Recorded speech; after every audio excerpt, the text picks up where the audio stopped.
This is 5 Live Formula One with Jenny Gow.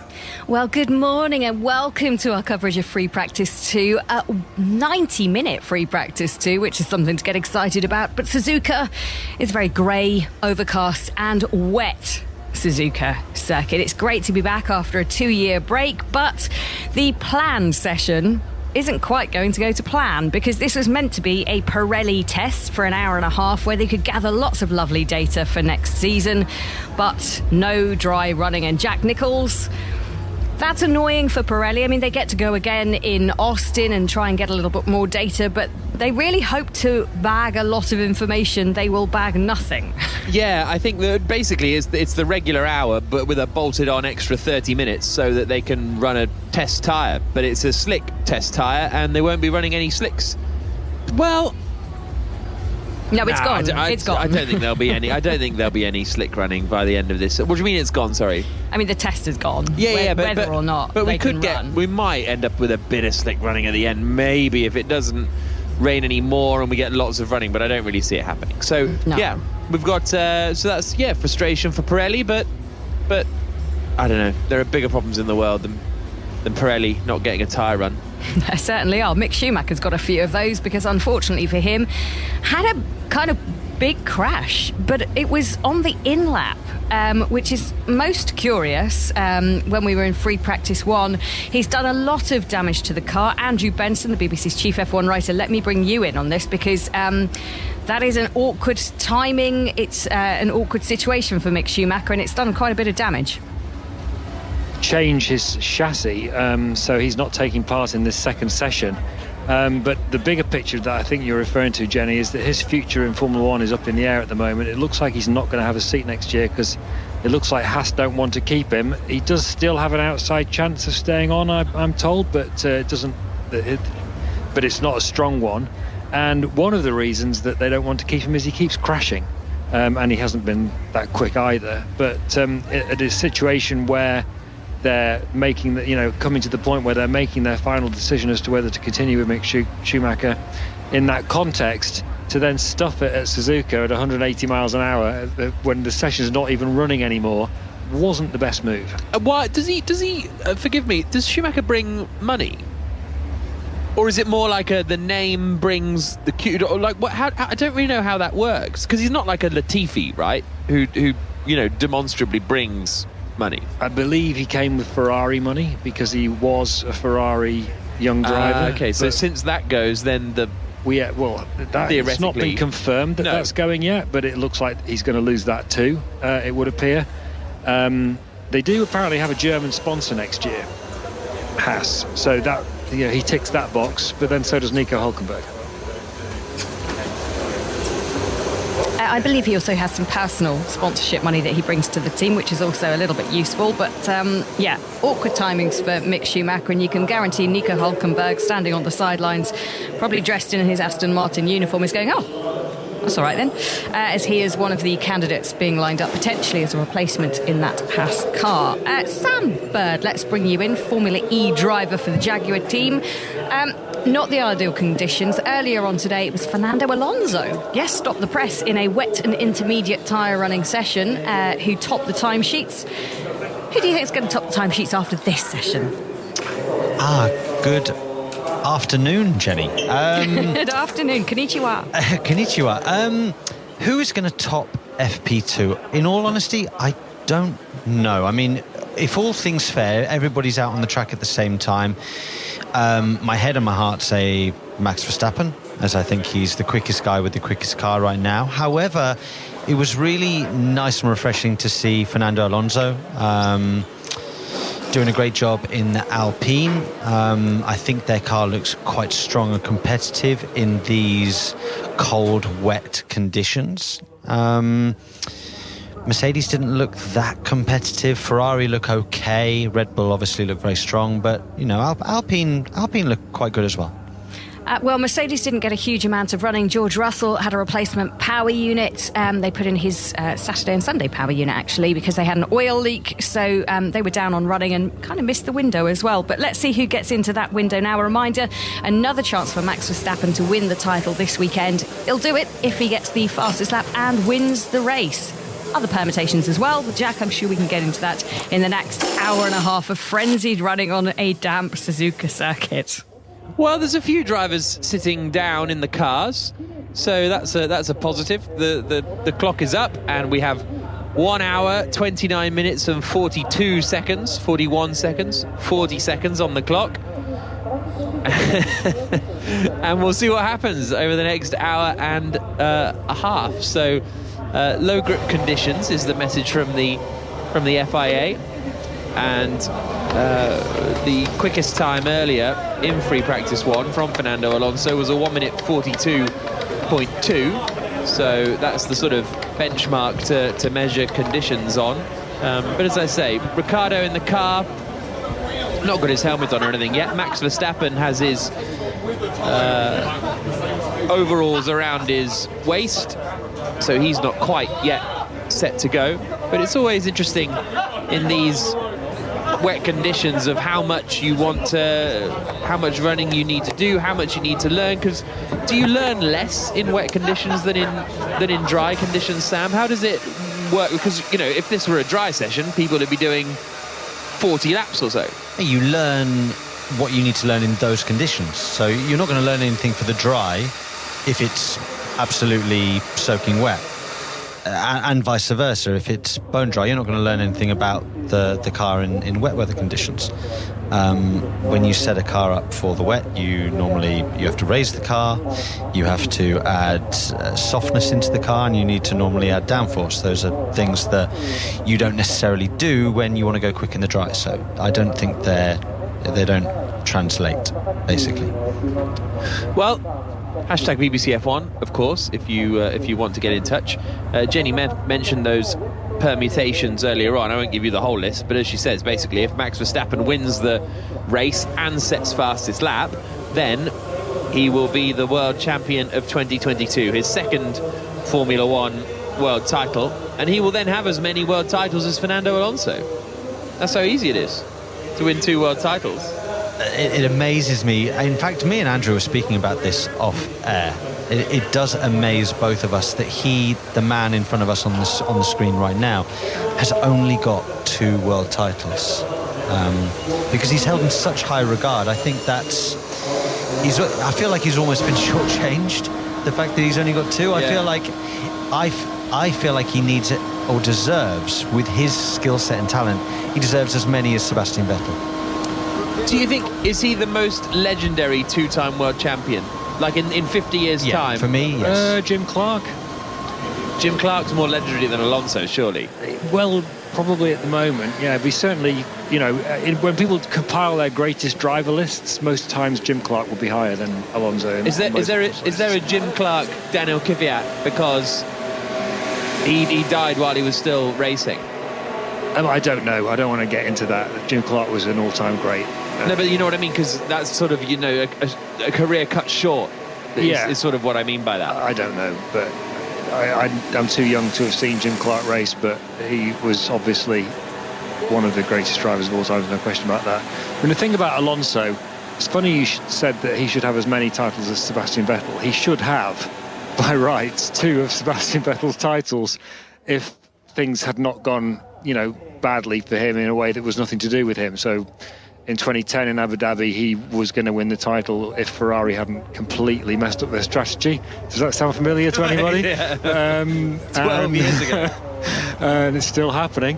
And in 2012, he drove, I was saying to Sam in between the sessions, he drove what is the best season I've seen any driver drive ever, and only lost the championship then because of 2 instances of bad luck when he was taken out at the first corner in Spa by Romain Grosjean and at Suzuka by Kimi Raikkonen, and that was the 4th fastest car that year, that Ferrari, and he should have been world champion in it. And even then he only just missed out by 4 points, I think it was. It was a miscarriage of justice of the most extreme kind in 2012. Nicholas Latifi's gone out on circuit in the Williams. There's actually some pretty legendary two-time F1 world champions. Graham Hill, two-time world champion, but we're thinking that Alonso's better than Graham Hill. Not as good as Clark and Alonso. Okay, Alberto Ascari. Yeah, pretty good. That's a tough one to be. He's in pretty good company with two world titles, isn't he? Yeah. And Verstappen's about to be in the same company, of course. And then Fittipaldi and Hakkinen. I love Hakkinen, but I wouldn't quite put him up there. Would I? I don't know. Here's a question mark.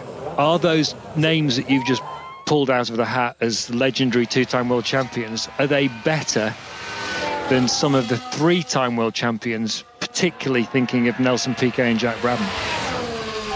That's a good question. Yeah, so far it's okay. There's a little stream before turn 8, which maybe might be on the limit for Inter, but everywhere else so far it's easy Inter.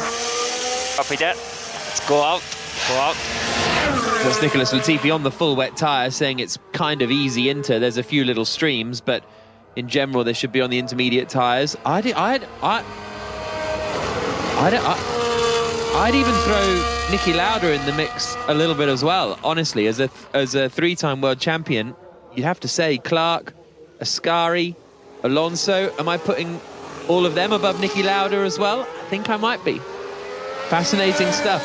We're only 6.5 minutes in and we're already bogged down in the history of Formula One. Nicholas Latifi, for whom Formula One will soon be history, is coming down in towards turns 1 and 2. I felt a bit unfair. It wasn't meant to be as harsh as that sounded, that slam of Nicholas Latifi. It was just meant to be factual. In his last year with Williams, coming through the S's now, 5th gear through the left-hander, then down to 4th for the right, and then left again, and then right again over the crest of the hill, and then up into Dunlop, where Mick Schumacher had his accident earlier on, and he was obviously not ideal that he crashed, Sam, but he was sort of not a passenger, but it was one of those aquaplane-y ones, wasn't it? Oh, he was a passenger once he hit that standing water, Jack. Absolutely. I mean, there's no driver in the world would have caught that once it let go. But the thing is it was on an in-lap. It was after the checkered flag. Was there any reason to be trying to push the limits through that corner on the in-lap at the end of a session? You know, you've done your practice start, just get the car round, put it back in the garage, and then speak about what you need to work on ready for free practice 2. It was an unnecessary shunt. And it's things like that when you're looking for a drive or trying to keep your drive in Formula One. It's things like that that really go against you. And that could be the final nail in the coffin, really. Carlos Sainz has left the pits as well on the wet tyre. Stu G says, yeah, for a moment I thought Jack was comparing Jim Clark to Daniel Kvyat, but yeah, I do use Daniel Kvyat as a Cockney rhyming slang basically for caveat, so I find it amusing. Els says, can I get a good luck for my first shift at my new job tonight? It's a night shift, so I'll finish and get home just in time for qualifying. Wow, good effort. Good luck, Els. Latifi down towards turn 1, down to 130 miles an hour as he swings it into that right-hander, and these are the Latifi, Sainz and Ricciardo all on circuit, and they've gone out on Ricciardo's gone out on a wet tyre. They only had 3 laps on the board, but Sainz has gone out on the full wets that he was running in free practice 1, so they're not burning through another set of tyres just yet, with 1 hour and 21 minutes on the clock. Latifi coming through the first sector. The other Williams of Alex Albon is just heading out now as Carlos Sainz comes through 130R and then onto the brakes into the right-hander of the chicane through the right and the left, and then down the hill and out across the line to start a lap in the Ferrari. So Latifi quickest on a 1 minute 56.4 was his lap time, and as I say, it was a 1 minute 42 earlier on for Max Verstappen, so still quite a way off the quickest lap times, but he was on the intermediate tyre as Sainz comes through turns 1 and 2. Ricciardo on circuit in the McLaren, Albon on circuit in the Williams as well. So fairly pleased with how many cars have headed straight out onto the track to get a little bit of running in. As I say, they are presumably anticipating some wet running further into the weekend. Sainz is 1.4 seconds up on Nicholas Latifi through the first sector. Now he's through the second Degner. Bit of a slide and a struggle to get back onto the power, but he gets it done in the end. It is still raining out there, so the track conditions not improving massively, and everybody is staying out there on the full wet tyres. Adam Mitchell says, rain or shine, I'm just happy to see F1 back at Suzuka. GM says, Andrew Benson. GM says, hi guys, loving the coverage. I put Mansell's 1 World Championship above some of those 2 and 3 World Championship winners' names. Mansell thoughts? I don't think I know your Mansell thoughts. Exceptional. Really? Yeah. Really? Yeah. I wouldn't have him at the very top of the lists, but, you know... Alonso level? No, that's a really... I would rate Alonso higher than Mansell, but I know people who might not agree with that. Like Nigel Mansell, probably. Yeah, definitely Nigel Mansell. Sam Bird's nodding, but I'm not quite sure whether he's on the Mansell or the Alonso side of that debate. Nigel was kind of pre my era, let's put it that way. So I grew up, as I was karting and getting into single-seaters, I grew up admiring Fernando Alonso. Nigel was kind of before my time. What impresses me about Fernando so much is his longevity as well. He's been going for so long at such a high level. If you compare it to football, for example, his longevity is like that of Ronaldo and Messi, and those are the only two in that sport that have been able to continue at such a high level for so long. He's the only one within Formula One who's been able to carry on for this long as well. You know, he's breaking all the records now for most races, most laps in Formula One, stuff like that. But he's done it at a high level as well. He's not pounding around at the back. He's always been competitive. Yeah, the word that I most hear in reference to Fernando Alonso when you speak to people in Formula One who know him and have worked with him is he's an animal. You know, and what they mean by that is he's just exactly what he's just completely relentless. Oh, and we've got a spin from, is that Latifi? Yes. It is at the chicane, I think, Latifi. So I'm not quite sure where he is there, but he's had a little spin at the chicane, but he's now recovering. Do carry on. Just that he keeps going. I mean, what is he? He's 41 this year. He came back last year, age 40, and he put in, I'm not saying they were the 2 best drivers of the year, but 2 are definitely up there in the sort of top 5 drivers of the year. I would say 2 of them were from Alonso, when he, first of all, holding off Hamilton in Hungary for so long, which basically secured Ocon's win there. And also how he put the Alpine on the podium in Qatar was remarkable. And he's done it again this year. Front row of the grid in Montreal. You know, he would have been on the first 2 rows in Australia if the car hadn't failed in qualifying. He was again outstanding in Singapore, completely destroyed Ocon in Singapore, and it slipped my mind. Where was the other mega drive he did recently? Help me out, Jack. So, just 1 second, Nicholas Latifi. The car, that was strange. Anyways, I'm okay. So, honestly, that looked like, and I'm sure this isn't what happened, but what it looked like with Latifi was that he got lost and took the wrong chicane entry, is what it looked like. And I'm sure that isn't what happened. The case. But why did he was by the pit lane? Why did he suddenly turn off? It looked like the car was in some kind of, potentially a limp home kind of mode, because he was going extremely slow through 130R. And then it's as if he's turned off because he's got an issue and didn't want to hurt the car or the engine or gearbox or something, but then realised he's so close to the pit lane that he might as well carry on. And feedback on tire condition when you can? Yeah, clearly extreme, no? I mean, we could go in there, but too much risk for FP. Carlos Sainz saying it's clearly extreme wet conditions out there. We could go intermediate tyres, but it's too much risk for free practice. I can't remember the other Alonso one that you were thinking of, Andrew. Sainz has actually just been off into the gravel with a couple of wheels coming into the Degners. Jenny Gow. Was it Silverstone that Andrew Benson? I think he finished 5th in Silverstone. It was relatively impressive. Either way, by the by, as one should say, listening to you guys talking about Alonso, I get it, I do, but he's had the most starts of anybody. This will be his 351st. As you said, he's had some blistering drives, he's had chances to win more championships and hasn't. Doesn't that just mean that he's a driver with wasted opportunity? No.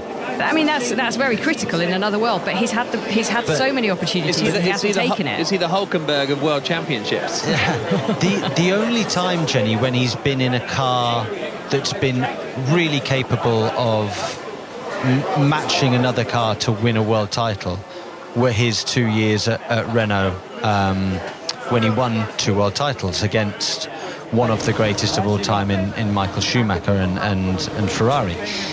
Since then, he's, unfortunately for him, through his own doing and through management decisions as well, and through the fact that the driver market hasn't worked out for him in certain ways, he's ended up not being at the right place at the right time. I think that 1 year at McLaren set off a chain of events of him going to the wrong place at the wrong time. If he'd seen out his contract in the right way at McLaren, maybe he would have got the right drive at the right time with the right people, and we could be looking at him as a 2, 3, 4, 5-time world champion. But I certainly think that he's taken unworthy cars to very decent finishes over the last sort of 10, 15 years. Yeah, you're right about the chain of events that he fell out with McLaren, partly because he did some things that I think in hindsight, he would regret. In fact, he regretted them at the time, and partly because the team didn't handle that situation very well. And since then, as someone put it to me a while back when I was researching a few articles on Fernando Alonso, when he should have gone to Red Bull, he went back to Renault. When he should have gone to Red Bull, he went to Ferrari. When he should have stayed at Ferrari, he left and went to McLaren. And here he is at Alpine, and you could argue he's just done it again. When he should have stayed at Alpine, he's gone to Aston Martin. Yeah, that was just the question I was going to ask you, Andrew. So what do you make of his timing to walk away from Alpine and go to Aston Martin now? Because for many in the room, you'd read it as done it again. Well, look, the way he describes it is you're either winning or you're nowhere. So he thinks I'd rather be nowhere with more money. It's not so much about the more money, although I believe money is involved. More money for another year. Yeah, so I'll explain what I mean by that. So he's basically saying if you're 5th or 8th, it makes no difference. That's what he means by that comment. And he typically, for Alonso, did a very compelling news conference performance the race after the summer break, when he came back and we got the first chance to ask him about why he'd made that decision to go to Aston Martin and not stay at Alpine. He talked about trust by the team, and I think what he meant by that partially was respect. So he wanted a 2-year deal from Alpine. He wanted to stay at Alpine. George Russell's apparently been saying on the radio that his rears are nowhere, so he's got no rear grip. And Alpine were messing about and offering him a 1+1 contract, so next year, and then you can stay for another year if you're still quick. Meanwhile, by the way, they were also annoying Oscar Piastri and lost him to McLaren, which is another angle on the same story. And he just got fed up with them. And at the same time, they launched they were launching a program to find more women to race in Formula One, or women to race in Formula One. Laurent Rossi, the CEO of Alpine, made some remarks which I think probably didn't go down very well with Fernando Alonso, where he was talking about fitness levels and comparing Fernando Alonso to women drivers and saying, he was fit but not that fit, and all this kind of stuff. Right. And he's probably thinking, I put your car on the podium in Qatar last year and the front row in Canada this year, and you're questioning my levels of fitness and whether my performance level is going to drop off within the space of the next 12 months. stuff you, I would imagine, is what was going around Alonso's head at that time. And so I think that was as much a part of that decision as performance. At the same time, actually, the Alpines and the Aston Martins don't race that far apart quite a lot, even if they do qualify a distance apart. Alonso he's well aware of how good he is. He will think, and how's the track? Well, Lando Norris with his feedback. He believes he's significantly better than Sebastian Vettel, and I think quite a lot of people in Formula 1 would agree with him. He thinks he's going to get in that Aston Martin and go half a second quicker than it is at the moment. He expects the team to improve next year. So he's thinking probably if it's a step back for next year, it's not much of a step back.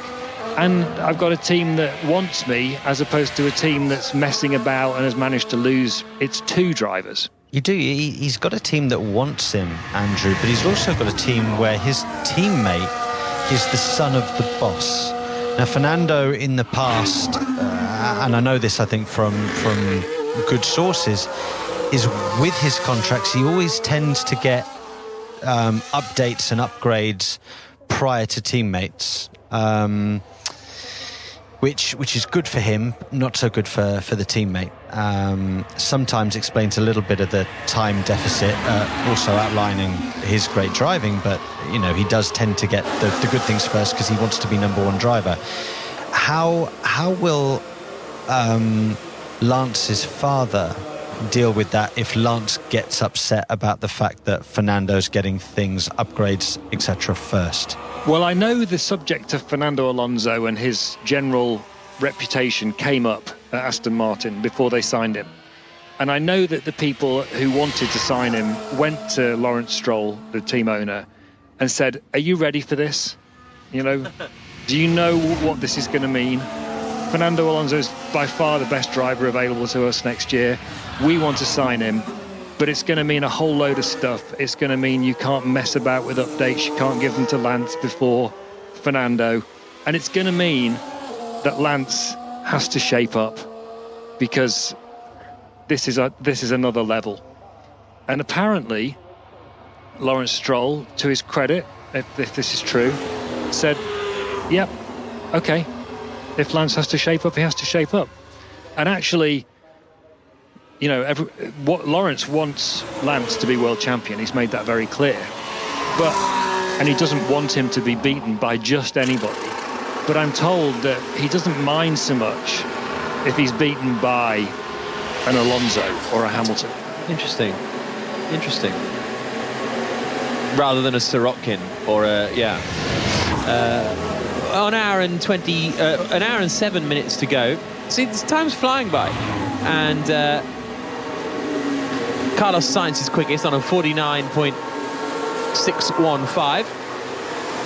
8 tenths ahead of Lando Norris in the McLaren. Ricciardo 3rd, Russell 4th, Albon 5th. Joe is 6th quickest for Alfa Romeo. Then we've got Latifi and Kevin Magnussen, the 8 drivers to have set a lap time. Quite rainy out there, not impossible driving conditions. Obviously, it's also easier at this point because they're all by themselves on the circuit, so visibility not a major drama. And Lando Norris, 2nd quickest at the moment, 3 tenths quicker than his teammate Daniel Ricciardo as he went splashing through the puddles and tearing up a bit of the AstroTurf on the inside of the final chicane in that McLaren. Joe is just coming through the final chicane now, through the right, through the left, and then through the gentle right-hander that brings you out across the line, and Joe jumps up into 4th position then. So Russell's done a lap. I just read out the people who have done a lap, and Lewis Hamilton is just getting lowered down, and he is heading out now, I presume on the full wet tyres. Yes, indeed. So Hamilton now joins the circuit for Mercedes. He and Kevin Magnussen and Zhou Guanyu will be the only 3 drivers out there. And talking of Lewis Hamilton, Jack, and also in the context of drivers who are heading into their 5th decade and carrying on in Formula 1, it looks like Lewis Hamilton's going to be doing the same thing. He was saying yesterday... Heading into their 5th decade, so your 40s is your 5th decade, isn't it? Oh, right, sorry, I thought you meant 5th decade in Formula 1. No. But yeah, okay. I was just about... I was thinking the same. I was thinking, hang on a second. Yeah. Hamilton's been sort of hinting at this at various times through the year. But yesterday he was saying that he basically he says he plans to do a new contract at Mercedes. Still got a lot to do in Formula One. And of course he's 37 at the moment. He's 38 in January next year. That means when his new contract starts, he'll be 39 going into it. I can't imagine he's going to do only a one-year deal to stay at Mercedes from 2024 onwards. So he'll be into his 40s, still racing in Formula One. And I wouldn't be surprised, because it's not very long ago that Hamilton was saying, I can't see myself going on into my 40s. And it was a very common vibe thinking Hamilton was a pro. Those dominant Mercedes years, it was sort of he's going to quit soon-ish. Well, he kept saying it. But then as time went by, he kind of stopped saying it. And I think he realised, A, I'm still enjoying it, B, I am a racing driver. Well, I think that might be the key part, because it does feel like he's not stopped dabbling in other stuff. And obviously there's been the pandemic and that sort of thing, but that all of the fashion, music, etc., which he clearly has huge passion for and everything, but that does seem to have taken a bit of a backseat recently. Well, he's doing a film with Brad Pitt at the moment. He's working on a motor racing film with Brad Pitt. Oh, yeah. But he doesn't see that as a distraction. What he has found as a direction off track is his sort of trying really hard to make a difference on diversity inclusion and inclusion in motorsport, and he sees that as his big goal for the rest of his career. And I think he feels, he says he's going to be with Mercedes for the rest of his life, but he can make more of a difference while he's still a Formula One driver and still has a really high public profile. He feels at the moment, stick around for longer and really make that count while he can. And at the same time, I was going to go on to say a minute ago, I think he's looked at Fernando Alonso, his former teammate. They hold each other in the highest possible regard. Hamilton, when he gets asked who's the toughest driver you raced against, he always says Alonso. And he's looked at Alonso and seen the level he's performing at, having turned 41, and thought, well, if he can do that, so can I. And so he's about to do it. Yeah, I think that's a really good point with the diversity push that Hamilton's on, and that all, I would, broadly say, started being, a big thing in 2020 with Black Lives Matter and George Floyd, and that kind of triggered, I think, this change in Hamilton almost to the point where that became the main focus, Jenny. Yeah, and I think people were more willing to listen and be receptive to the fact. I think he would always have said that he wanted to push that agenda, just didn't feel enabled to, and now he does, which is fantastic. And I would also just suggest that we don't see him doing as much now because of COVID.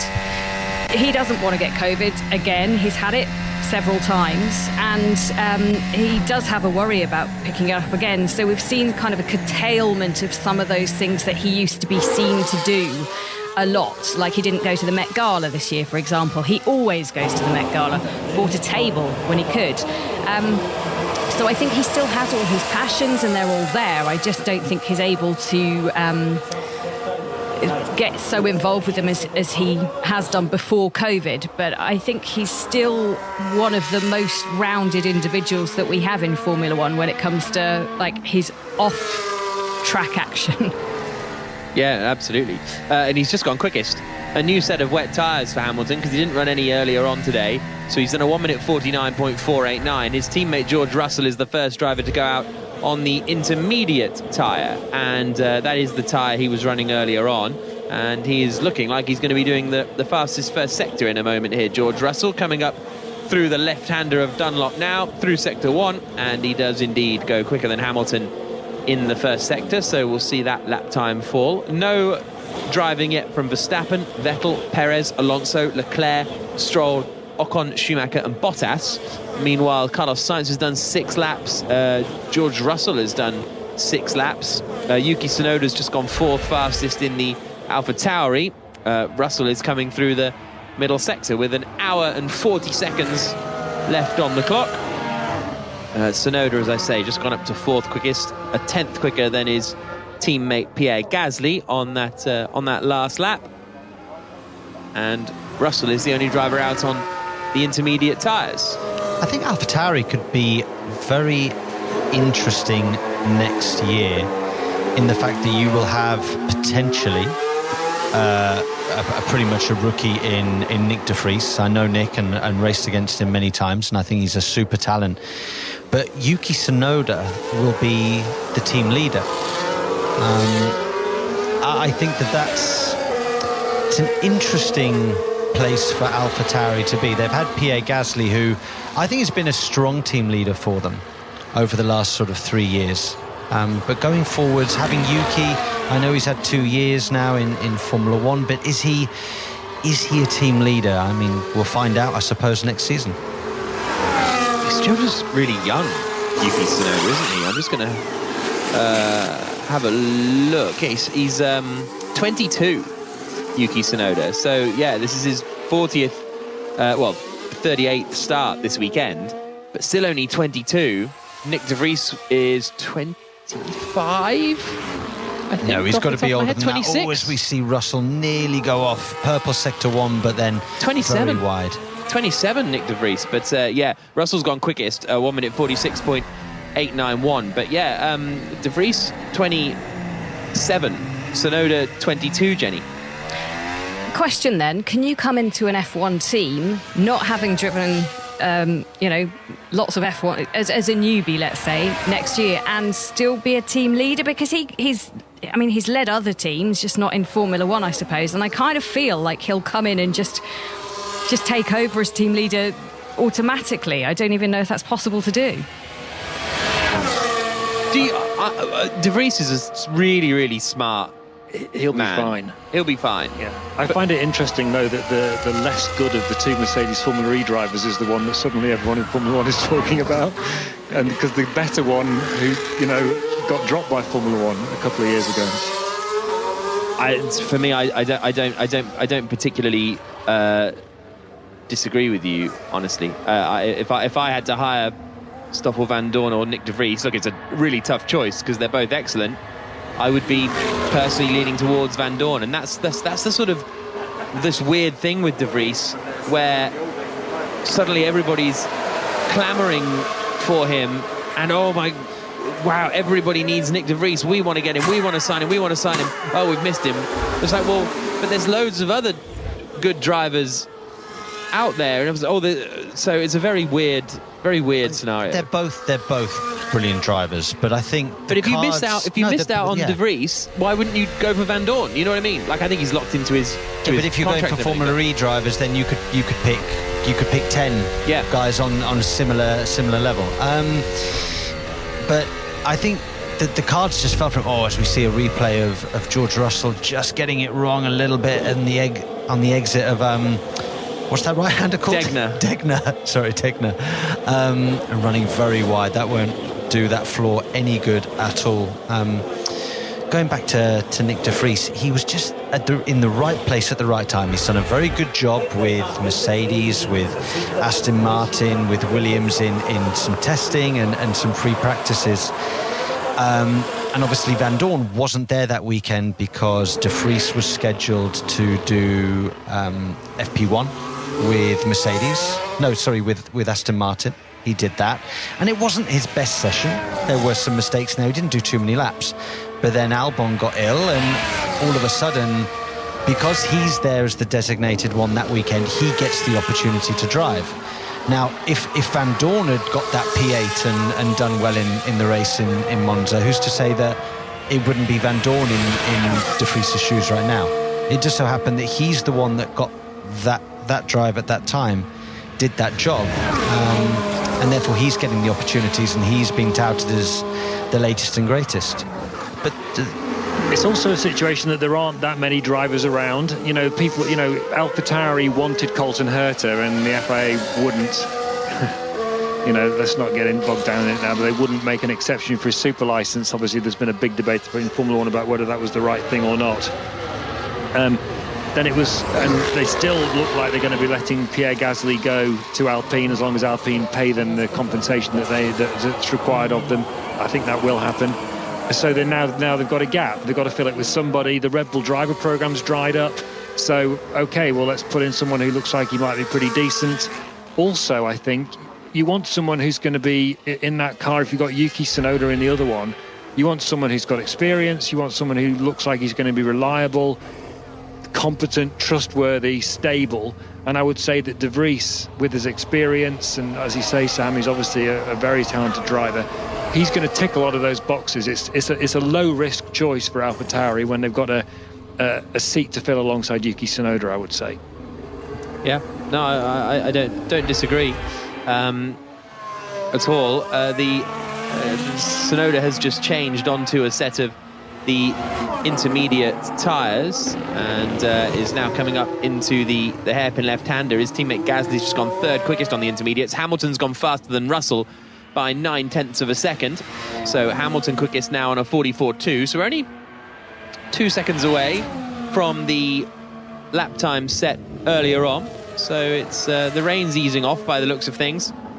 The Sonoda comes through Spoon Curve and then heads back down towards the chicane. But I think it was the for me it was the sort of the smartness of De Vries that kind of won out in Monza. He just drove very sensibly and very well, and didn't throw it off the road, and didn't, that was kind of, well, he did a bit actually in quali and in practice. No, but he, as you would in your first Formula 1 race, exactly. Just no mistakes, bring the car home. He had a car that was capable of points, and as a world-class driver, he brought home points. I think the test will be further down the road, Jack. Yeah, absolutely. Tom says, we know which FE driver Jack would choose for F1, president of the Robin France fan club.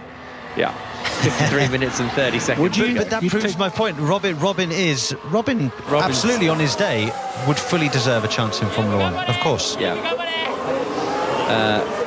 53 minutes and 20 seconds on the clock. Russell is improving again in the middle sector. Verstappen is about to leave the pits now on a set of intermediate tyres. The engine fired up in the garage. And Sonoda is in the gravel on the exit of Degner 1. Jenny?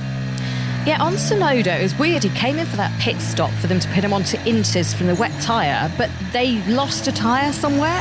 So he came in, he was at a really weird angle anyway, kind of pointing in towards the garage, and then they had to try and find an intermediate from somewhere. So eventually they found it, fitted it on, but obviously it's not worked out so well for Sonoda and he's crashed again.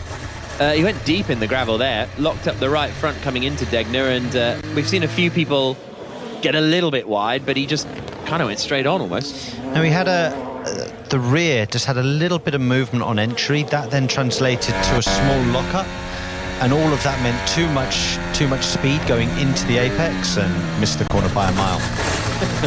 Yeah.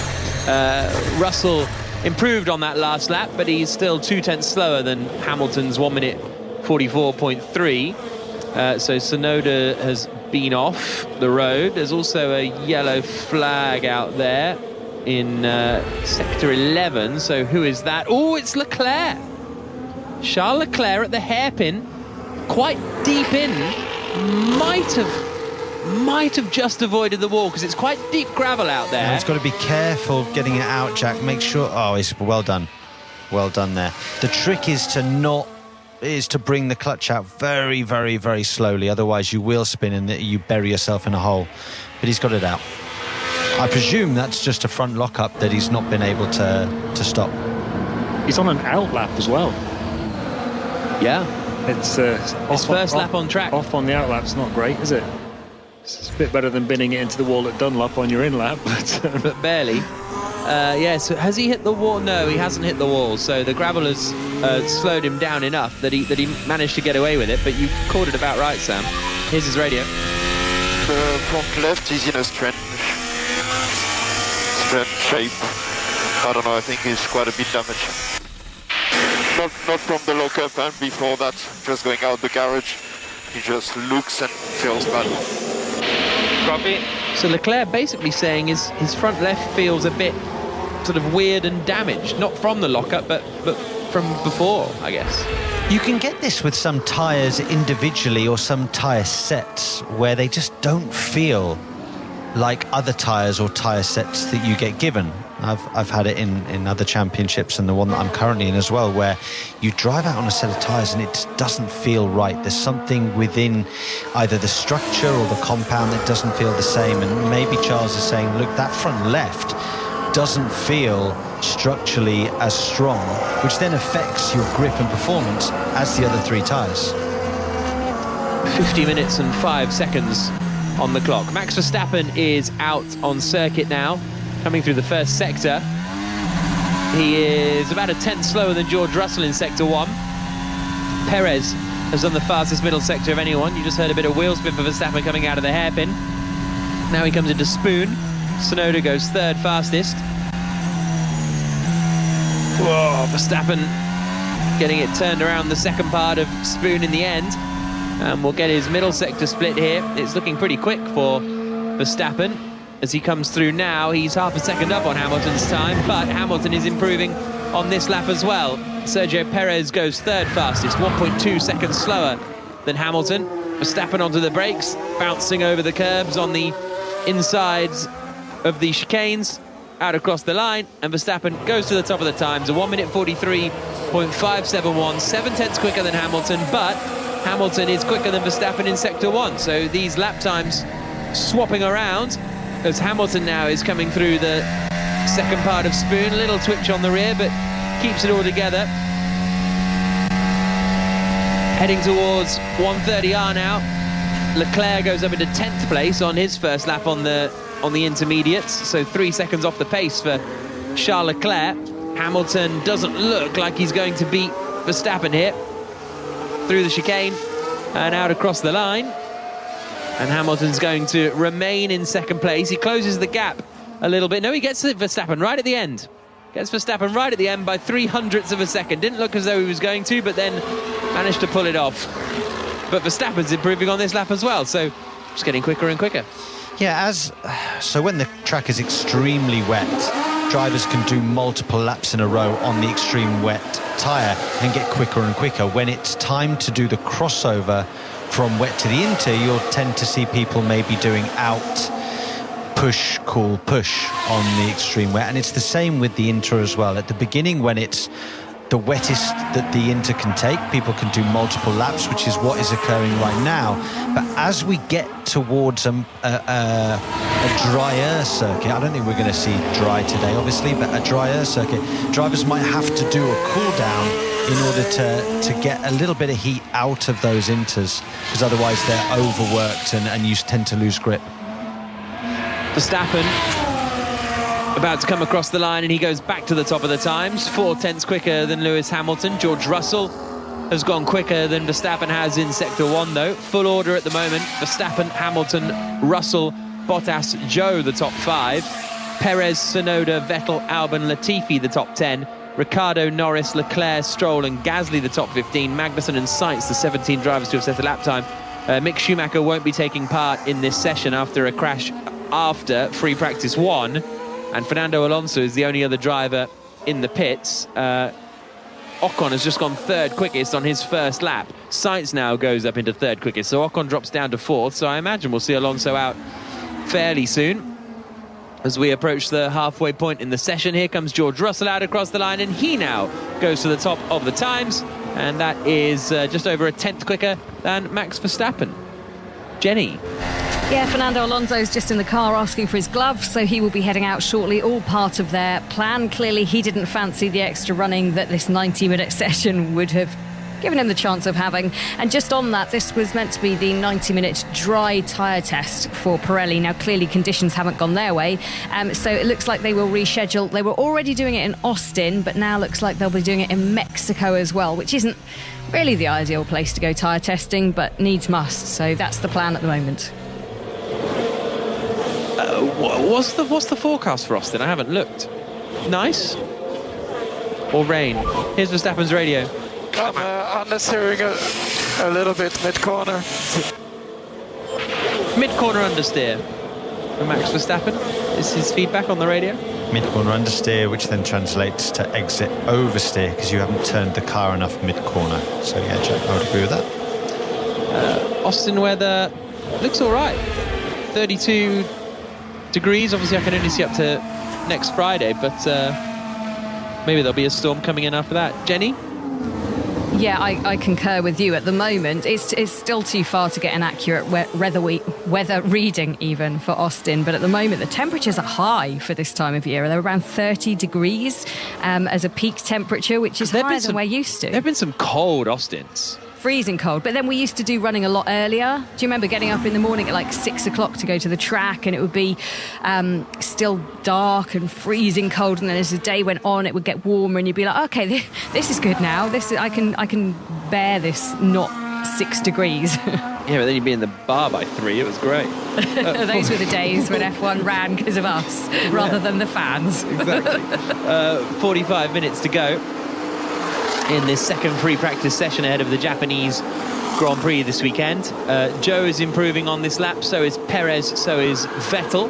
But George Russell is quickest on a 1 minute 42.9, a tenth quicker than Verstappen, half a second quicker than Hamilton. Those are the top three. Sainz is fourth quickest now. Leclerc only got to sixth fastest, 1.8 seconds slower than Russell, and has then returned to the pits after 4 laps, Charles Leclerc. So not a huge amount of pace in his Ferrari, not a huge amount of pace in Sainz's either. Obviously, can't read too much into free practice 2. Let's not get confused. And actually, Russell, Verstappen and Hamilton and Sainz have all just left the pits. So they all came back into the pits. They're now all out again. So Leclerc may well do the same shortly. Andrew Benson. Also remember, Jack, Leclerc was saying that his front left felt weird. So it presumably carried on feeling weird for the rest of that run.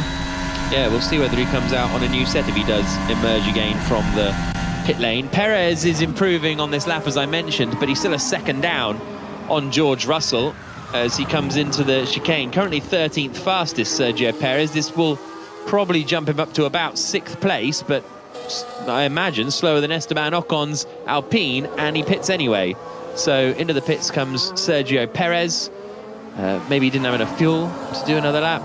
I'm being facetious after the qualifying problem for Max Verstappen in Singapore, but Perez returns to the pits, so it's only Lance Stroll that's improving as he comes down to the chicane. 17th fastest at the moment, Stroll, 4 seconds off the pace of Russell, and 2 seconds off the pace of his teammate.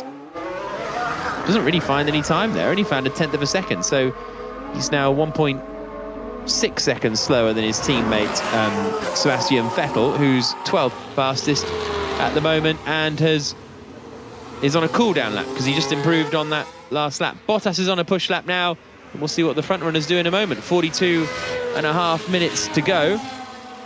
Vettel 12th in the standings with 24 points, which is more than Lance Stroll. Stroll has 13 points this season. Vettel had that really kind of strong run of form, didn't he, in the middle of the season in Monaco, Baku, Canada. The car looked quick, but they got it wrong in qualifying with tyre pressures, so they had to start towards the back, and then another 7th place in Silverstone. Sorry, a 9th place in Silverstone, but then yeah, it's been a weird season for Aston Martin. Verstappen 100th down on Russell after Sector 1. So small little trivia question for you, Jack. Oh, I like this. Small little trivia. Sebastian Vettel has won the Japanese Grand Prix in 2009, 2010, 2012 and 2013. Who won it in 2011? Andrew Benson, you're not allowed to answer because it's too easy for you. Oh, was it Alonso? No. 2011. Hang on, 2011. Come on. Webber? No. Go on then, Andrew. Put him out of his misery. Jenson Button. There we go. In fact, not only that, it was Jenson Button's greatest drive, Jenson Button says. Really? It was a really good race, actually. It was a three-way fight between Button, Vettel and Alonso. And that was why I think Jenson enjoyed it so much, because he'd was it dry? Beaten those two. Yes, yeah, it was a terrific one. Yeah. 2011 Japanese Grand Prix. I've got no recollection of it. What was I doing? I'll find out what I was doing that weekend. I seem to remember he was very good on the tyres, and then he just cruised past people with a handful of laps to go. As George Russell is coming towards the end of his lap, squirming out of the final corner, and puts in a 141.9 to go, 2.5 tenths clear of his teammate Lewis Hamilton. Mercedes are looking good in the wet. Do you know what, Sam? I was going to say something about that. I know it's only wet, so you can't read too much into it. And it's also only Friday practice, so you can't read too much into it. But I would say this is really encouraging for Mercedes. They didn't think... They thought they'd be okay in Japan. They didn't think it would be one of their best circuits. They thought Red Bull would be miles ahead of everyone, but they would have a chance to beat Ferrari. But I would say that this is looking better for them. I'm excited. I'm much more excited about this weather at Suzuka than a dry track at Suzuka for qualifying, because I think if it's a dry track for qualifying, I think Max Verstappen will be on pole position. No questions asked. Or maybe Leclerc will be close to him. But if it's a damp or wet track, I think you throw Mercedes into the equation. And I also think you throw Fernando Alonso into the equation as well. I don't think that it'll just be a Max Verstappen show. I think you've got potentially 7 cars that could occupy potentially the front row of the grid. The other thing is that Hamilton was saying that the Mercedes was really difficult to drive in the wet. So the fact that they can be this quick in the wet, here's some radio. Yeah, front tires are getting way too hot through the lap. It's Max Verstappen complaining about front tyre temperatures. Yeah, which is my point that I was saying earlier, Jack. As the track tends to dry out, then you'll need to do a lap of cooling. Yes, so to finish our point, the fact that they can be this quick in the wet in a car that hasn't been that good in the wet so far this year is also encouraging for Mercedes, not wanting to get carried away. Jenny? Just on that, Toto Wolff is not in Japan this weekend. He's not at Suzuka, and he says because of the increasing number of races, it seems likely that everybody will have to start missing races at some point or another. I believe this is only the second race he's missed in his tenure with Mercedes. So my trivia challenge to you, do you remember when he missed his first race? Oh. This is niche information. Was it when he broke his arm, Jenny? Or did he make that race? Remember he broke his arm a few years ago? I don't remember him breaking his arm. Yeah, he turned up with a broken arm at one of the or definitely in a sling. I don't know whether it was. I can't remember. I think he. Yeah.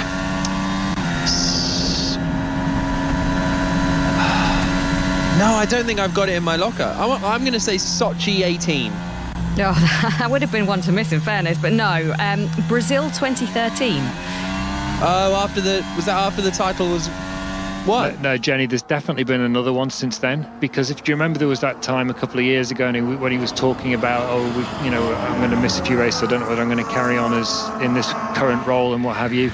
Yeah. There was definitely when he was a in race. His contract negotiations. Yeah, there was definitely a race in the last couple of years when he's not been there. Definitely. Ah, okay. It was either I'll Mexico or Brazil is the one I'm thinking of. Yeah, interesting. 37 minutes and 22 seconds on the clock. 9th of October 2011, that Japanese Grand Prix. I have no recollection of it at all, and I was not working that weekend. So I don't know why, I don't remember it.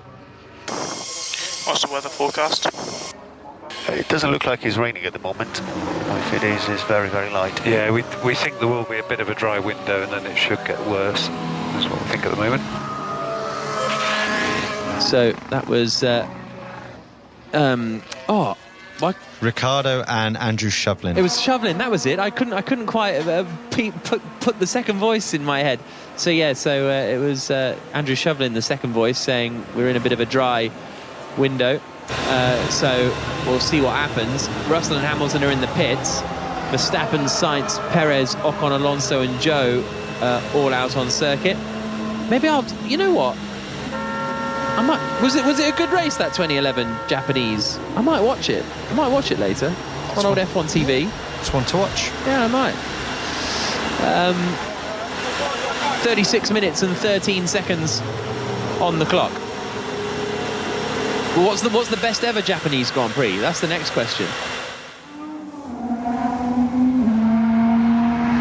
Best ever Japanese Grand Prix, Andrew Benson? 2005, surely. Was that Fisichella and Raikkonen coming through from the back? Yeah.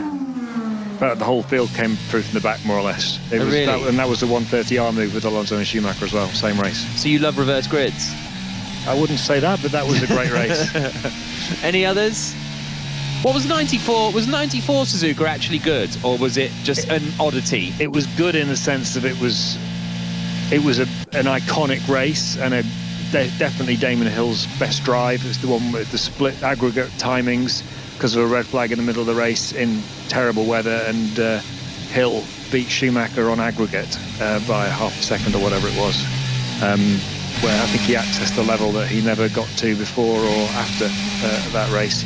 I wouldn't say, but so it was a great race in that sense. It wasn't like Thrill a Minute like 2005 was, but also the Hakkinen Schumacher fight in 2000 was really, really good in terms of intensity. And actually, the Schumacher-Alonso fight in 2006 was very similar in terms of that was a title fight as well. They were going at it, flat out, lap after lap after lap, until Schumacher's engine failed, and that was the championship basically won for Alonso more or less that time. And was that just as... I feel like that was just as ITV went to an advert break or something, or they came back from the advert break and Schumacher was on fire at the side of the road or something like that. I can't remember. There was a good one, I think it was... I can't. There's nothing particularly springs to mind since then. There was a dramatic one where Vettel made a load of mistakes. Remember when, was it 19 when he crashed with Verstappen and... So that was quite action-packed as well. Yeah, that was 19, wasn't it? So we've just seen a helmet cam footage of a Formula One start, and it's not like starting a road car, everybody. It really isn't. I mean, the things that you have to do in order to get a perfect launch in a Formula One car are very, very intricate. If you notice there, Fernando Alonso had to do a thing called a bite point find, where the car ramps up and down and basically finds the perfect bite point of the clutch, so that when he then disengages the clutch at a certain point, he has basically really, really good traction off the line. And then he has to add a certain amount of throttle. He gets that through the lights on the dash, and then he has to basically hold that throttle for a period of time. There'll be a beep in his ear, and then that tells him that he's above a certain speed, and then he can start trying to apply more throttle. And he was in second gear. And he started in second gear, absolutely, to try and stop initial wheel spin. 33 minutes and 0 seconds on the clock as Alonso comes down the hill out of the chicane, currently 7th fastest in the Alpine. A little bit of a wobble as he comes across the line, but we'll see what lap time this is for Alonso. He is on the same set of intermediates that he's been running all day. Andrew Benson. Sean Connery's with us in the booth, everybody, this afternoon. Yeah, tried the second gear start in his hire car, I believe, earlier. Needed a bit more rev. Slightly different outcome, but well, no, it was a very similar outcome to Max Verstappen in Singapore. Well, absolutely. Yeah. Went into anti-stall. Amit says, was it 1998 when Schumacher stalled on the formation lap and had to start at the back trying to chase down Hakkinen before he had the engine failure? Yes, that is true. Thumbs up. Sound you can hear is Fernando Alonso. Formula nerds reckon Brazil GP 2019 was the last time Toto Wolff missed a Grand Prix. So we can add that to your list, Jenny. We can. In fact, that is the only race he's missed. My record's incorrect. 2013, he was there. 2019, Brazil, apologies for my mistake there, was the first race he'd missed until this one, so this becomes the second race he'd miss. He will miss more apparently next year. I've spoken to the team a little bit about it, and but wouldn't it be ironic, bearing in mind his cars are in first and second at the moment. I know it's only free practice, but they're still looking for their first win this season. Toto Wolff not there to witness what performance they do. However, it's fair to say that they have a whole setup back at base for him. Wherever he is, he can tune in. He does every debrief. He's very much part of the team, even though he's not there. Yeah, you can do so much remote these days. Dario Franchitti, the three-time Indy 500 winner, now works for Chip Ganassi Racing as sort of a driver advisory sort of thing. And if he doesn't go to a race, he can sit like just... Because I presume Toto Wolff's going into Brackley and being in the mission control and stuff. One, I would presume. But Dario Franchitti has all this stuff like just at his house, and he can join the debriefs and all the calls and everything. He can radio the driver in the car from his house. It's nuts. A little bit more rain here now. Alonso being told we're getting a little bit more rain now, which Alonso is probably aware of as he is on the circuit. Some of these intermediates are getting quite worn down as well, aren't they? Just looking at Esteban Ocon's tyres there. Yeah, we're now getting in that territory where drivers on the better wets or a second set of wets are going to be much quicker than the driver on a used set of intermediates, so it can cloud the speed of some drivers. I definitely feel like Alonso especially is better than being 1.5 seconds off the pace. I think if he were to bolt on a new set of inters like what Russell and Hamilton have done, he would be much closer to the Mercedes pair. Less than half an hour to go. Alex says, any love for Fuji 2008 maybe as a great Grand Prix? I think that's a fair shout, Alex. I quite like Fuji as tracks go. It was because it's a Tilke that wasn't terrible. And okay, Fuji's not a Tilke. It was track. Tilke adapted. Only a bit. No, exactly. That's what I mean. So it wasn't terrible. Here's Leclerc's radio. Yeah, feeling he's still really bad for some reason. I'll try to make it better. Copy. Leclerc's gone out on the same tyres and says that the feeling is still really bad for some reason. I think the only problem with Fuji is it's not Suzuka. I think it's a pretty decent track, but it's not one of the greatest tracks in the history of the world. No, that's the problem. It is only decent, I will accept that. But there was that great, well, it was sort of great, but it was sort of ridiculous. It wasn't quite... The Massa Kubica fight. Yeah, exactly. Fantastic. It was sort of fantastic, but it was also sort of stupid. It's got the same vibes. This is going to be a bit of a nonsense comparison, I know. But it's similar vibes to Villeneuve Arnoux at Dijon in '79, where it's great entertainment, but also none of that should have been allowed. You know what I mean? Like track limits in that Massa Kubica fight, they would have both had 15-second time penalties in the same way that Villeneuve and Arnoux would if it were run today. Or maybe the FIA would just find a way to not give a penalty so that it didn't change the outcome of the race, but who knows. That was one of Alonso's greatest wins, actually, that race. He took control of the strategy from the cockpit. Really? Said, who's my rival? Oh, hey, Perez has gone off. Up at the hairpin. Very similar moment to Charles Leclerc earlier on today, and going straight on through the gravel, doesn't hit anything and manages to continue. But I thought that was that not the Grand Prix Hamilton one? No, that was 2007 in the wet Hamilton one. Okay. 2008 was the one where Hamilton got tangled up with Massa on the first lap. Yeah. And then it was Alonso against Kubica for the win. And Alonso ordered the team to short fuel him and said, I'll make the gap in the second stint, and did. Wow. But I thought that the Massa Kubica fight was in the wet though, wasn't it? Or was it in the dry? Was it in the dry? I forget. Maybe it was in the dry. The Massa Kubica, that was in the absolute torrential rain. It was torrential, so I think it must have been the end of... Yeah, so it must have been the Hamilton win that fight was happening in. And that was also the kids thing with Mark Webber, wasn't it? Because Vettel ploughed into him behind the safety car. It was the one in which Webber... No, I think Mark was seriously ill. Mark was ill. He there was he that one as vomited well. in his helmet. Yeah. I can't carry on, guys. Yeah. It didn't sound good. But then Vettel wiped him out behind the safety car. Yeah. So Charles Leclerc, as soon as he said, I'm going to try and work this out, guys, he would have been trying to do that with software on the steering wheel, trying to manipulate the balance of the vehicle. He's given up on that set of tyres, I think. He's come in, and I think they might have... Well, let's see. Jack, have you got the information on what tyres Charles Leclerc has just gone out on? He's on the same ones. Same ones again. Yep. Okay. Apparently in that race, 2007, Fuji, according to Amit, the Ferraris tried to start on inters and got penalised for not being on full wets. Does it sound like a Ferrari thing to do? Is it? 15 years. 25 minutes and 50 seconds on the clock. Russell and Hamilton back out on circuit. Hamilton's going out on a new set of intermediate tyres by the looks of things. Russell's going out on the ones he's been running all day. but Hamilton appears to be on a new set. Charles Leclerc is just coming down towards the chicane.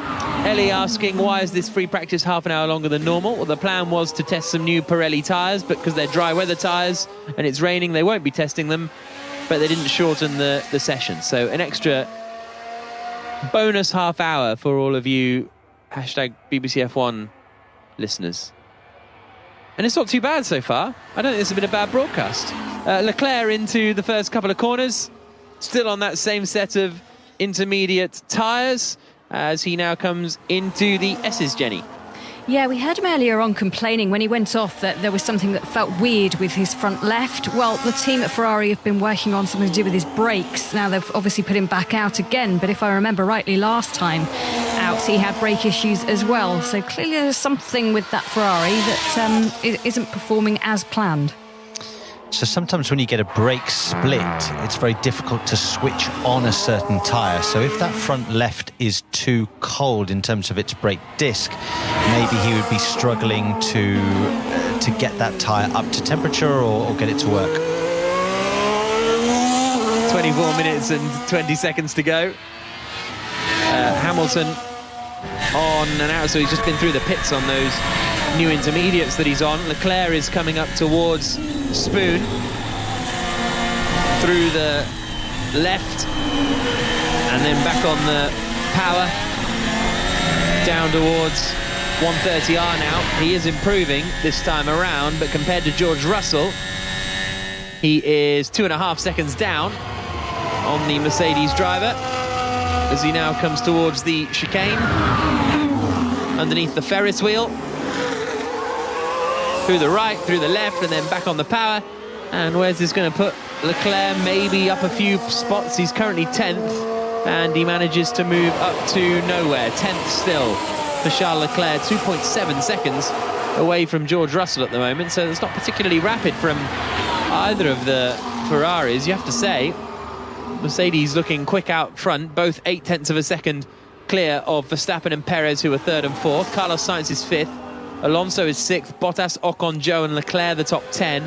Then it's Latifi, Albon, Magnussen, Sonoda, Vettel the top 15. Norris, Ricciardo, Stroll and Gasly, the 19 drivers. Mick Schumacher not taking part in this session after a crash earlier on. A great look at some Mercedes intermediates that are just steaming by the side of the pit wall. Absolutely, it's amazing how much heat a Formula One car generates into its tyre, and you'll see that, Jack, even on an extreme wet tyre when it comes in, and if you leave it to sit there, it will steam. Very surprising to see McLaren so far down and so far off the pace as well. I mean, Ricciardo is within 1/10 of Lando, so you would have said that they would have both done representative laps, and that those are the lap times that they can do right now. That's 4 seconds off the pace for the McLaren pair. That's worrying. Yeah, they are. Although Friday is always quite difficult to read anything into McLaren, and in fact Singapore was quite difficult to read anything into McLaren because they didn't really look like they were on the pace at all. Norris was saying we're going to struggle to get into Q3. Then he qualified really well in the wet conditions, as he so often does. And then they raced pretty decently, and strategy came to them for Daniel Ricciardo too, so they ended up with a decent points haul, but on a weekend where they didn't actually have, and then obviously the Alpines retired, so they had a huge points haul considering they didn't really have the pace required at that point. So a good job from McLaren, and that's what they've done all year really, isn't it? They've just maximised everything and over-delivered in the car that they have. Hamilton coming up towards Spoon now. He is 38.9 in the first, so I think he's quite loaded up here with fuel, Lewis Hamilton, with 21 minutes to go. We'll see what his middle sector split is, but I wouldn't be surprised if he's about 3 or 4 seconds at least off that time of George Russell. And in fact he's weaving around, so he might be just doing another lap to get them into tyres into the window rather than necessarily doing a long run. And he is now on a tyre that has done 13 laps, so whether he just scrubbed that set of intermediates we saw smoking in the pit lane, I think he might have just scrubbed them Which I don't... Can you scrub wet tyres?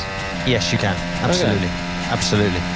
In fact, he complained, if you remember, after the start in Singapore because they'd put him on new tyres when he wanted to be on scrubbed, because he felt that they would have given him obviously less grip off the line, but would have got up to temperature to a more stable condition quicker in the race. 20 minutes and 20 seconds to go. On that front, it's interesting. Mercedes have used quite a lot of sets of tyres so far today. I think this is Hamilton's third set of inters, and he's only got 4 for the entire weekend.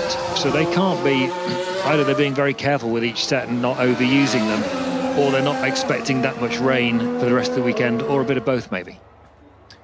Yuki Sonoda, the first Japanese driver to race in the Japanese Grand Prix since Kamui Kobayashi in 2014, when he was racing for Caterham as Marcus Ericsson's teammate that weekend. Favourite Japanese F1 driver? I'd say Kamui. Yeah. I like Kamui. Yeah, it's I can't believe it's 10 years ago. Well, to the weekend, that Kamui scored a third place finish at his home Grand Prix here at Suzuka. Unbelievable. I don't know where the time's gone. I remember that one, actually. I think I remember watching that one for sure. I remember watching 2002 when I remember watching when Takuma Sato scored points and the place went crazy. I remember watching that in a caravan one morning. Andrew Benson, your favourite Japanese racing driver? I don't have a favourite Japanese racing driver, but I tell you that Kazuyoshi Hoshino would probably have been the best Japanese Grand Prix driver if he'd ever got a proper chance. Tell he the was story. very highly regarded, Kazuyoshi Hoshino. But, so why didn't he get a chance? He just never... When was this? Hang on, Kazuya Oshima? Hoshino. Oh, Hoshino, okay. When was this? What era are we talking? Back in the day, Jack. You can look it up for me. Okay. Hoshino. There's some fabulous talents, I've got to say, in Super Formula. I mean, they really do produce a very strong This driver. really was back in the day. He's 75 now. So this is the 70s we're talking. Okay. Interesting. So he won Japanese Top Formula 4-5 times. He won it into the 90s. So complete Formula 1 results. So he only did 2 Japanese Grand Prix with Heroes Racing in 1976 and 1977. So he did the 2 Fuji races, retired in 76 and then finished 11th in 77. But he was a mega, was he? Absolute legend. Yeah. Why? He was still racing against Eddie Irvine in the night, and Hans-Held Frentzen and Mika Salo and that lot in the 90s. Yeah, he was. Yeah. He was properly quick even then as well. He won in 1993. He won the that Japanese Top Formula Championship. Yeah. He beat Eddie Irvine to the title. Yeah, I told they you. were tied on points, but he won on countback because he'd won rounds 2 and rounds 8, which were Fuji. They were both I've at opened Fuji. the door to another world for you here, Jack, haven't I? And Eddie Irvine only won 1 race that year, which was round 4 at Suzuka. And Irvine was always great at Suzuka, wasn't he? Who else was... Irvine said he was always great at Suzuka. Ross Cheever. Never really heard of Ross Cheever. Marco Apicella. Thomas... Andrew Gilbert Scott. Heinz-Harald Frentzen finished 9th in the championship that year. Who's Andrew Gilbert Scott? I recognise that name. Anyway. Don't need to get bogged down in that. Here's Science's Radio. Yeah, degradation. Front and rear now. So Science saying he's got degradation front and rear. I always have a soft spot for Yuko Katayama, just because he was just seemed really cool, and then he just climbed Everest, didn't he? He climbed Yuki Everest. Katayama, yeah. I always used to be Yuki Katayama on the Formula 1 1996 game on my PlayStation. What, in the Tyrrell? Yes. Yeah. It was yellow and white, I think it was. And he had a white. really cool helmet, the purple with the white, big thick white stripes. And on novice mode, I'd win every single race by about 45 seconds, so it was great. Really? Yeah. I'm still on novice mode right now. In real life. Yeah.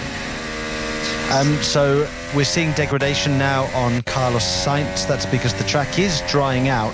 The tyre pressures will be going up, which means there's more air in the tyre, obviously, and you're losing tread in the middle of the tyre. And at that point as well, you're starting to lose grip. So we're getting actually to a point where the track is potentially slower than what it was 15, 20 minutes ago, because there's simply not enough tread on these tyres, and the track is, dare I say, it's slightly greasy now. And it's now at a point where the cars are overheating the surface of the tyre. Apparently, Kazuyoshi Hoshino set the fastest lap on his Grand Prix debut at Fuji in 76 while he was running third before he ended up retiring. Thank you to a contributor friend for that. 15 minutes left on the clock. Jenny.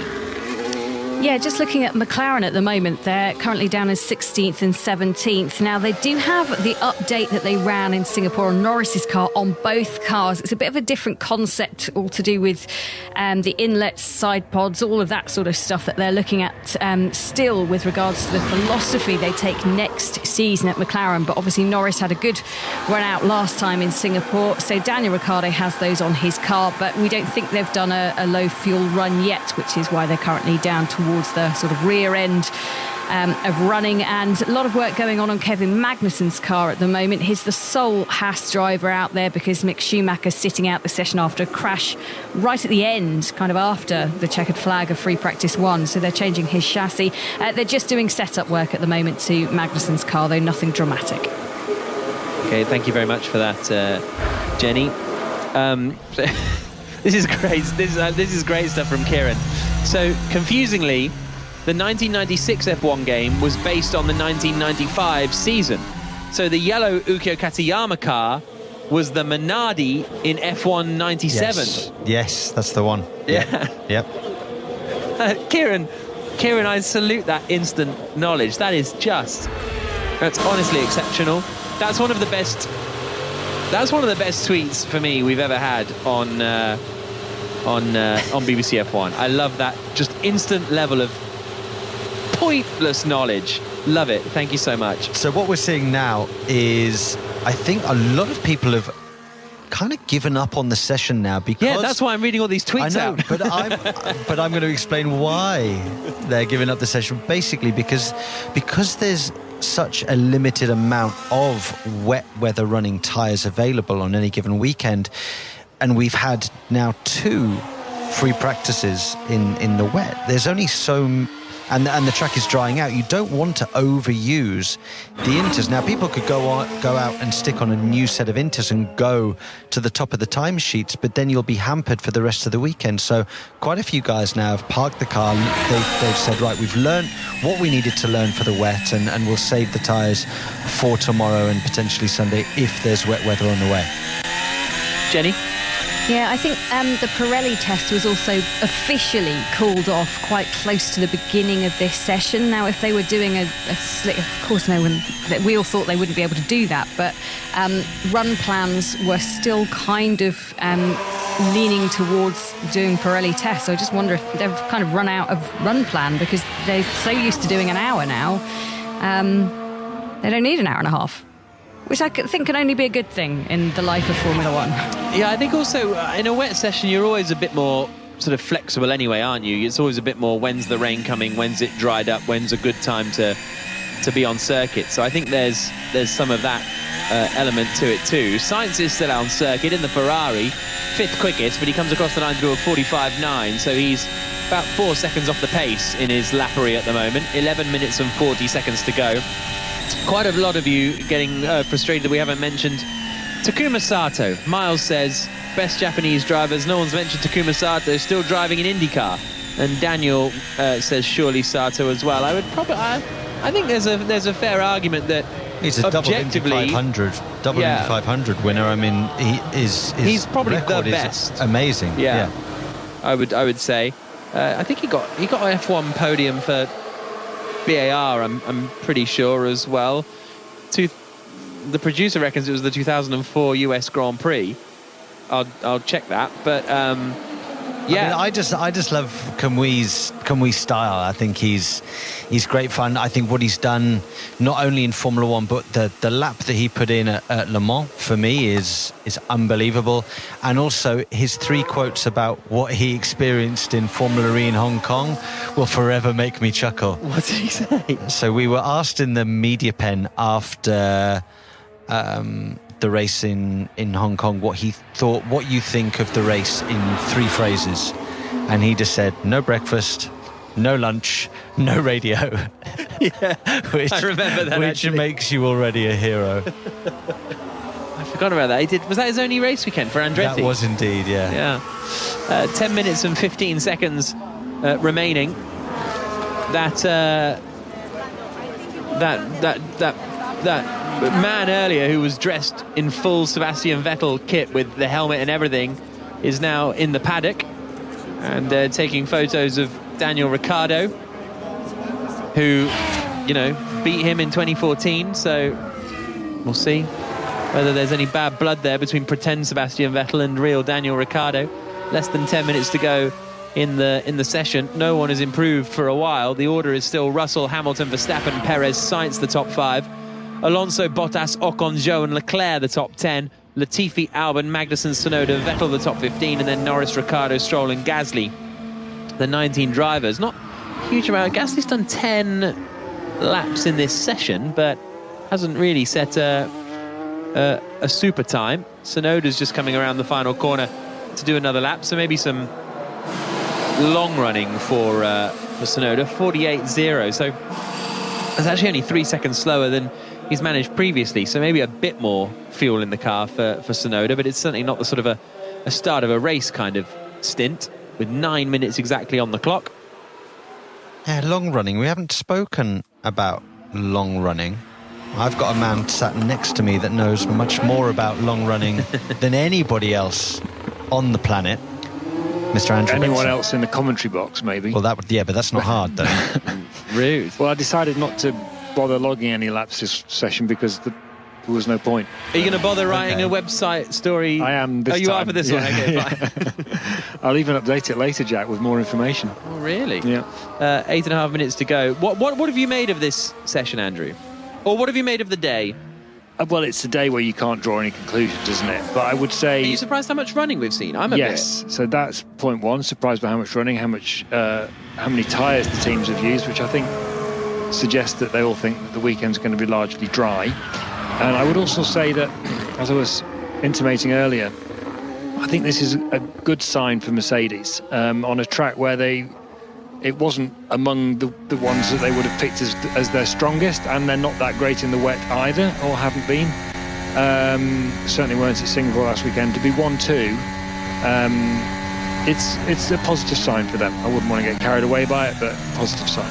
I was just about to say that. I really don't think we should get carried away. This track is very, very sensitive to the amount of moisture on the surface, and you can go a lot quicker if you find the right window and have, a new inter on at the right time.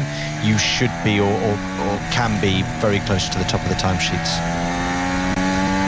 Pierre Gasly is the sound you can hear coming up towards the two Degners with 7 minutes and 13 seconds on the clock. He's 2.4 seconds down on Russell in Sector 1, so this will be a weightier run for Pierre Gasly with a bit of fuel in, although he is improving on this lap, so I think he must have just done pretty much high running for most of the session, as he now gets the power down just about, coming out of the hairpin and heads down towards Spoon. Mark says Satoru Nakajima had to race with Senna as a teammate at Lotus in the iconic camel livery in the 1980s. That's very true. A tough benchmark as a teammate there. And 4.5 seconds off the pace Pierre Gasly is after the middle sector now. So he is going to improve his lap time, but I think he's going to stay in 19th place. So a bit of a curious one this for Gasly. Gets on the power, out across the line. Does he get ahead of Lance Stroll? No, he does not. Remains 0.3 of a second behind Lance Stroll. How much How much of a problem will today be for Mick Schumacher missing FP2? Is this a big chunk of time to miss, or does it depend if it's dry? If it's damp tomorrow, then yes, it's massive. If it's dry tomorrow, he can reset and go again, because it's more of a level playing field again for him. But certainly if the conditions are mixed in regards to it being wet, then absolutely. And he won't have any confidence going through the long left-hander that winds up the hill before Degner. Yeah. Dunlop. That's the one. Dunlop. Sonoda, sparks flying off the underneath of the car as he attacked the curbs at the first Degner. Max Verstappen just getting a replay of him coming through Degner. Well, just him also whacking it, and the car's really bottoming out there. Just saw that from Sonoda, and the same is true of Verstappen, who's still out there lapping. 23 laps for Carlos Sainz. Pierre Gasly has just understeered off the road a little bit at the first part of the Spoon curve. Kevin Magnussen has just left the pits on a new set of intermediate tyres then. So Magnussen out on a new set. Done a personal best in Sector 1, 36.7, which is only 7/10 off George Russell in the first sector. So Magnussen will jump up a few places here if he completes the rest of the lap neat and tidy through the hairpin, and then heading down towards Spoon.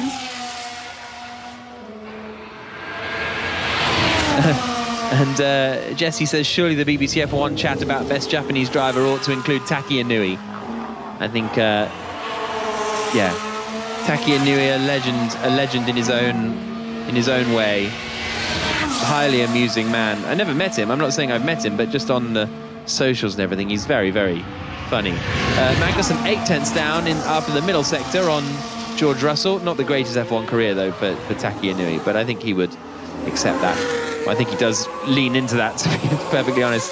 Here comes Magnussen out of the final chicane, out across the line, and Magnussen goes up to 5th place in the end, 1.2 seconds away from George Russell. But that is exactly what you were saying, Sam. That's what a new intermediate will give you. Exactly, but now as long as it doesn't rain again, it's absolutely fine, and he's done a performance lap time on a drying circuit. But if it does rain all day tomorrow and all day Sunday, it's a lap like that where it looks great today could hamper the rest of your weekend, because there's no real need for it at this stage in free practice 2. But I've heard that the weather should be a little bit better tomorrow, right, Jack? Yeah, the weather tomorrow looks pretty decent. A sort of 10% chance of rain all day. And then Sunday it looks a bit rainy, especially Sunday afternoon. Jenny? Yeah, just on that, obviously the Haas team had been doing work to Kevin Magnussen's car. They'd done quite a big setup change, so I wonder if they just wanted to send him out, do a really representative lap so they can get all the data back from the change they've made. They lost a considerable amount of running time. He's done 14 laps, so that might have just been more for their data and his feedback and information than just to kind of go out there and put a smart lap together. 2.5 minutes to go. Fernando Alonso still lapping as well. The two Mercedes in the pits, as I say. The two Red Bulls still lapping. Magnussen lapping. Both Ferraris are in the pits. Only 10 laps for Charles Leclerc in that session. Had that strange feeling that he was talking about, the little trip through the gravel as well. So he's going to end the session down in 11th place. Sainz has done 23 laps, but will end 1.2 seconds off the pace of George Russell. Fernando Alonso running 7th at the moment. That's the sound you can hear, and he's on a longer run as the car. Here's Verstappen's radio. All tyres are no grip. All of his tyres are broken, I think is what they bleeped out. No grip, says Max Verstappen. He is on to be fair, he's on a set of intermediates that's done 24 laps now, so that's a big old chunk. I'm not surprised there's no grip. Yeah, they are old and worn. So, yeah, it's no surprise on a circuit where new tyres are very, very nice to drive around this circuit. Old tyres, not so much. It becomes far more tricky. Just getting a look at the Aston Martin coming up towards Spoon curve of Lance Stroll. Turns into the left-hander, nowhere near the apex, and then runs out wide. and it doesn't look like he's got much grip either, does it? No, he's got a band in the middle of the inters on the rear that look very much like they're down to a sort of slightly harder compound, less rubber, and that's why people are struggling now, because the middle of the tyre is wearing down. Kind of like when Hamilton won the championship in 2020 in Turkey, and the intermediates had almost become a sort of slick down. The actual contact patch was basically a slick by that point. Russell is back out on circuit, as is Hamilton, so they're going out to do a practice start right at the end of the session, and they're going to finish the session first and second by the looks of things. Only 9 laps as well for Daniel Ricciardo and 11 for Lando Norris. Jenny mentioned the McLarens a little earlier on, but they haven't done a huge amount of running in this session as the checkered flag is out. So that is the end of free practice 2. An hour and a half of wet driving around Suzuka, always pleasant, and George Russell ends the session quickest on a 1 minute 41.935, a couple of tenths quicker than Lewis Hamilton, 8 tenths quicker than Verstappen and Perez, and then Magnussen 5th, 6th for Carlos Sainz in the Ferrari, Alonso 7th in the Alpine, 8th for Valtteri Bottas in the Alfa Romeo, 9th was Esteban Ocon in the Alpine, 10th Zhou Guanyu, 2.5 seconds slower than Russell, 11th for Charles Leclerc in the Ferrari after only doing 10 laps, less than half the amount of running of George Russell, and was 2.7 seconds slower than the Mercedes man. 12th for Nicholas Latifi in the Williams, a 10th quicker than Alex Albon. 14th for Yuki Sonoda, 15th Sebastian Vettel. Norris, Ricciardo, Stroll and Gasly, the 19 drivers that set a lap time. Gasly did 13 laps and ended up 5.1 seconds slower than Russell. Mick Schumacher not doing any laps after a crash after free practice 1 earlier on today. And that is our practice session done and dusted for your Friday in Suzuka. A wet day, which means very difficult to really read too much from the running, but it is the Mercedes duo of Russell and Hamilton who lead the way, and as Jack said, no running for Mick Schumacher in free practice 2 because of that crash earlier on today.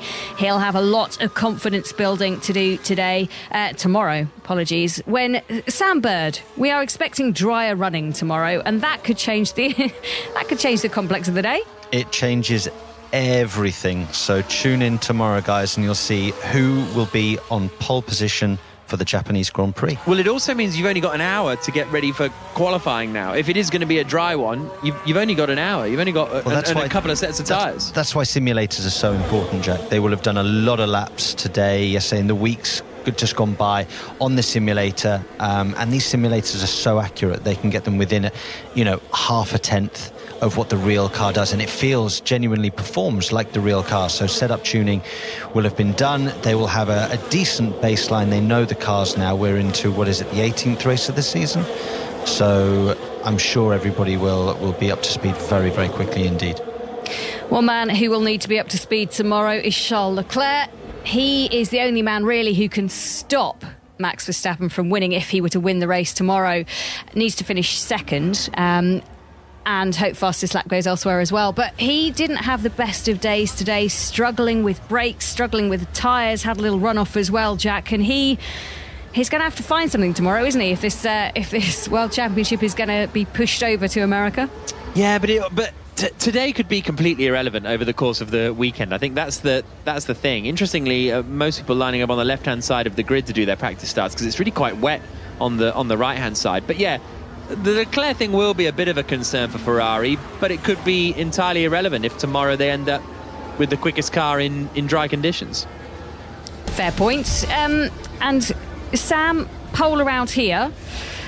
What do we think? I mean, obviously you always want to be on pole if you can do, but how easy is this track going to be to overtake on first time here with the new cars? Everyone says, oh yeah, slightly better for overtaking, but will it be a good test of that rule here this weekend? I think so. I think there is potential to overtake. I mean, we've seen some cracking races here in the past. We were speaking between us here of the great race between Alonso and Schumacher with the overtaking to 130R, where some of the cars literally came from the back and found themselves at the front.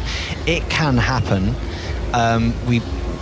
Will we see a mixed-up grid if it's dry? I don't think so. I think that we'll see the normal protagonists at the front. But I do hope that we get some overtaking this weekend. It would make for a cracking Japanese Grand Prix. Yeah, it certainly would, and that's what we want the first time we're back here for a couple of years, having done Singapore last weekend and then Suzuka. We've got Australia, America still to come, with Mexico, Brazil and Abu Dhabi rounding out the season, so plenty of action still to come. And Jack, just briefly, Russell Hamilton topping that. I know it's kind of irrelevant because it's a wet session, but if you had to pick one for pole, who do you see getting it? Hamilton, probably. Yeah. Yeah, Sam? But I'm not picking. But to be clear, I'm not picking Hamilton for pole. That's just out of the choice of the Mercedes drivers. Well, that's the only choice I gave you. Yeah. Sam, what do you reckon? Hamilton, Russell? I think if it's dry, Hamilton. But if it's wet, I'll go with Russell. Okay, love it. Mix it up. But it won't be a Mercedes on pole, in my opinion. So clearly. Yeah, right, next up, it's Australia versus the West Indies. That starts a little bit later on in the cricket. Thank you for joining us. This has been an IMG production for BBC Radio 5 Live.